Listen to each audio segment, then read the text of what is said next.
Today we're going to be drawing some graphs here. So we have the graph above is a function of f. So in purple I'm going to put f, so I know that that's f. We're going to be looking to graph f prime based on that. So I'm going to call f prime will be blue in my case. Okay, so we have to look at f and what's happening. From here to here, what do you notice about f? It's decreasing. So that means the slope is negative. So when we draw the slope, we got to draw it negative. All right, but then it's getting closer to 0. So we're going to be negative and closer to 0. Negative and closer to 0. And now our slope is 0. Okay, and now our slope is positive. Okay, it gets a little bit steep and then it kind of evens out. So positive, pretty consistent slope. Oops, that doesn't look good. Come on. Positive, pretty consistent slope, and then still positive, but it's kind of leveling out now. And it looks like the slope is 0 here. And now it's a pretty steep slope, like very steep. Like so steep that I think that that would be an asymptote. Because we have a vertical tangent there. All right. Now the slope is still negative, but it's getting closer to 0. The slope is 0 there. And then maybe something like this. All right, so this is our graph of f prime. The way to get good at this is just to try it. All right, so now we're looking at f double prime. So we are concave down, it looks, on this area right here, and then it kind of gets concave up for here. All right, so we're going to do that. Come on. So we're going to be concave down, maybe something like this, and concave up. Concave up like a cup. I might have went too tall. And then it starts to get to be concave down again. So about here, it's concave down. I don't like how tall I made that. Just personal preference here. Okay, we can analyze this, but we're not going to make it too particular. Maybe something like this, and it's concave down and it's getting really steep. Okay, then over here, the function is concave up. And it gets less like concave up as we go on. Sorry that this is so squiggly. All right, so there's f double prime. All right, so I tried my best there. Why not? All right, now let's look at this next example. In this one, this is f prime. We're going to sketch and label a graph of f of x, given that f of -7 is 0. So we know where we're starting, right there. Now we just kind of have to analyze it and make it nice, smooth, and continuous. All right, so f is increasing to -5, and then it starts decreasing. All right, so f is increasing to -5. I don't like all these jumps. Increasing to -5, then it starts decreasing. And we're going to keep decreasing until we get to an x value of -1. Okay, and then we're going to start increasing again. And we're increasing pretty steep. I think I should make that a little steeper. Look how high that is. Okay, that's pretty steep there. Steep. We're gonna get less steep, less steep. We're not gonna quite get constant. We're gonna get close, and then we're gonna increase at a little steeper rate. All right, there's our graph of f. Now I know I made it look easy.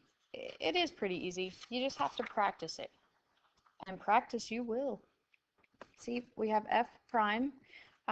There's a little mistake here. Sketch a possible graph of both.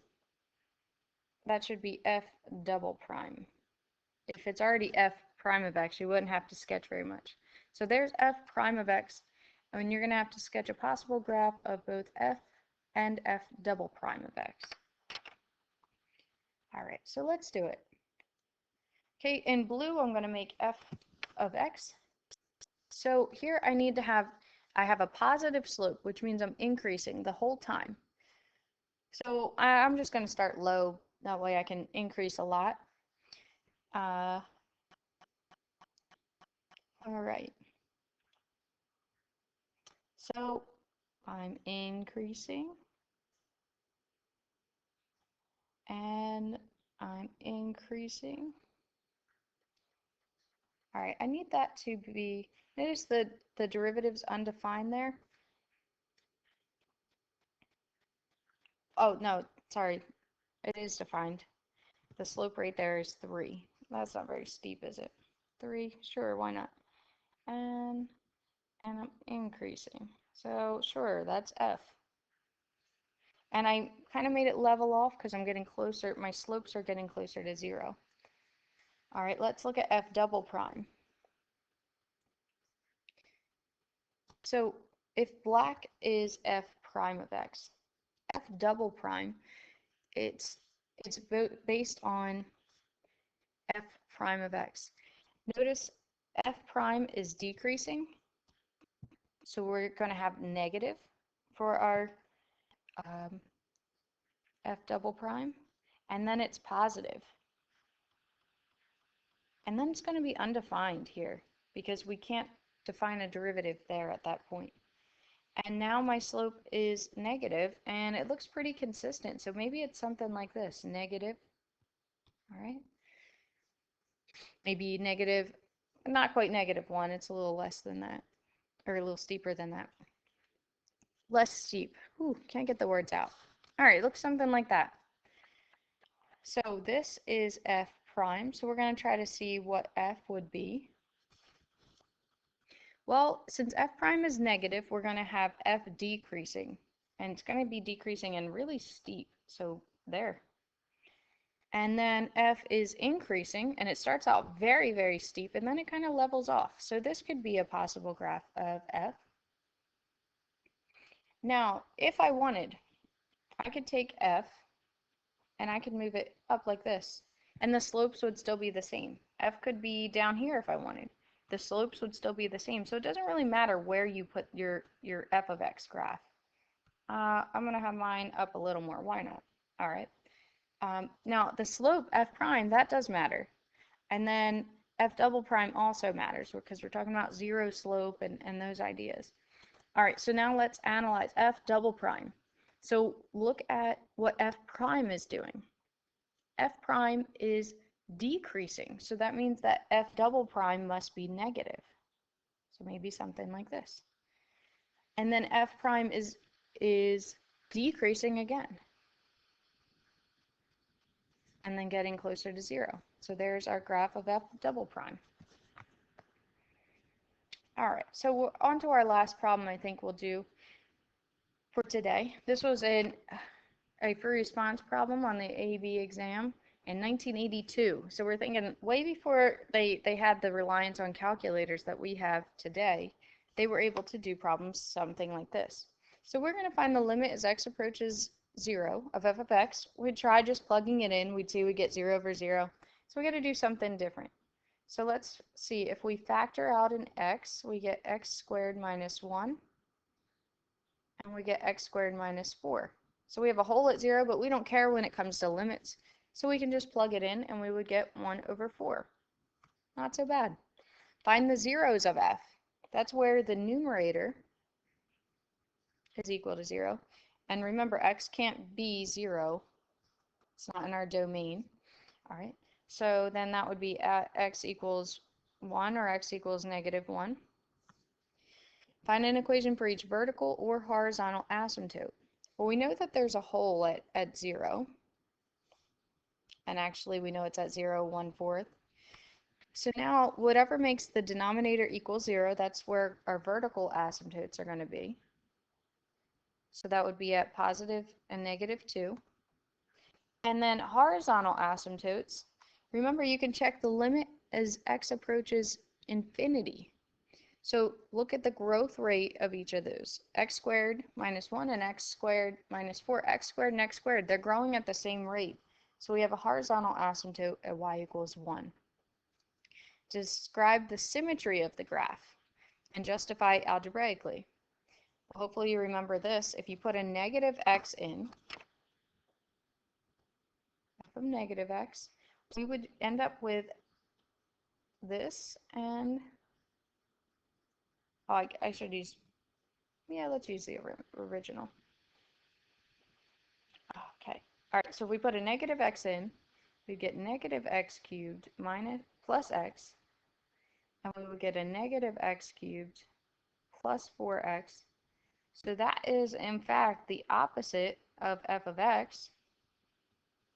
So it means that f is even. Okay, and it has y-axis symmetry.